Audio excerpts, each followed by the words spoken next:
సర్వచరాచర సృష్టికి లయకారుడైన పరమేశ్వరుడు దక్షయజ్ఞ విధ్వంసం అనంతరం శాంతించి దక్షిణామూర్తి స్వరూపంలో ఈ కోటప్ప కొండపై అవతరించాడు.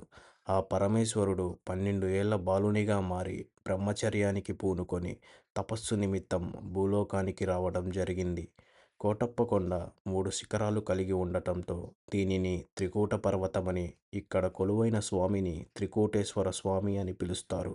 బ్రహ్మ, రుద్ర, విష్ణు శిఖరాలే ఈ 3 కూటాలు. రుద్ర శిఖరం మీద దక్షిణామూర్తి యోగనిద్రలో బ్రహ్మాదులకు బ్రహ్మోపదేశం చేశారు. పక్కనే ఉన్న విష్ణు శిఖరం మీద విష్ణువు పరమేశ్వరుని గురించి తపస్సు చేయగా శివుడు ప్రసన్నుడై త్రిశూలంతో రాతిపై పొడవగా జ్వలం ఉద్భవించింది. ఆ జలం ఉద్భవించిన చోటనే పాప వినాశేశ్వర స్వామి ఆలయం నిర్మించారు. ఇక రుద్రశిఖరానికి కింద నైరుతి భాగంలో బ్రహ్మశిఖరం ఉంది. ఇక్కడ బ్రహ్మదేవుడు పరమశివుని గురించి తపస్సు చేయగా కైలాసం వెళ్ళుటకు ఇష్టపడని పరమేశ్వరుడు కొంతకాలం భూలోకంలో తపస్సు చేసుకొని వచ్చెదను అని పలికెను. పిమ్మట బ్రహ్మది అదృశ్యం చెందెను. కోటప్ప కొండకు ఉత్తరంగా యలమంద అను గ్రామం ఉన్నది. స్వామి బాలుని రూపంలో ఆ గ్రామానికి వెళ్ళి వస్తూ ఉండేవారు. అందువల్ల ఆ గ్రామమునకు పరమేశ్వరుడు బాలుని రూపంలో వెళ్ళిన కారణంగా స్వామిని యలమంద కోటేశ్వరుడు అని కూడా పిలుస్తారు. యలమంద నివాసి అయిన సాలంకయ్య అనే భక్తుడు జంగమదేవర రూపంలో ఉన్న పరమేశ్వరుని నిత్యం సేవలు చేస్తూ ఉండేవాడు.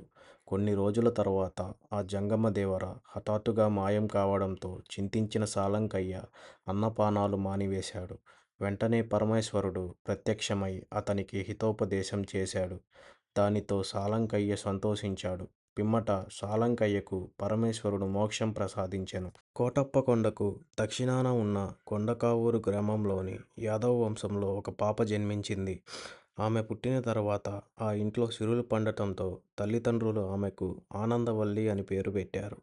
పెరిగి పెద్దయ్యాక ఆమె పరమశివ భక్తురాలై తండ్రికి బదులుగా ఆవుల గుంపును రుద్రశిఖరం మీదకు తీసుకువెళ్ళి మేపుతూ ఉండేది.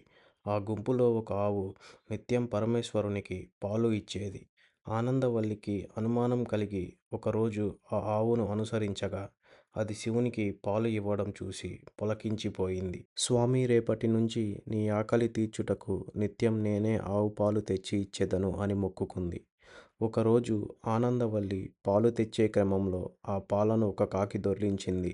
తిరిగి పాలు తెచ్చేసరికి సమయం మించిపోవడంతో శివుడు పాలు తీసుకోలేదు. ఆగ్రహించిన ఆనందవల్లి, నేను నిజమైన భక్తురాలినైతే ఈ కొండ మీద కాకి కూత వినిపిస్తే ఏదో ఒక దిక్కుకు నష్టం కలుగుగాక అని శపించింది. అప్పటి నుండి ఈ కొండ మీదకు కాకులు రావు అని ప్రతీతి.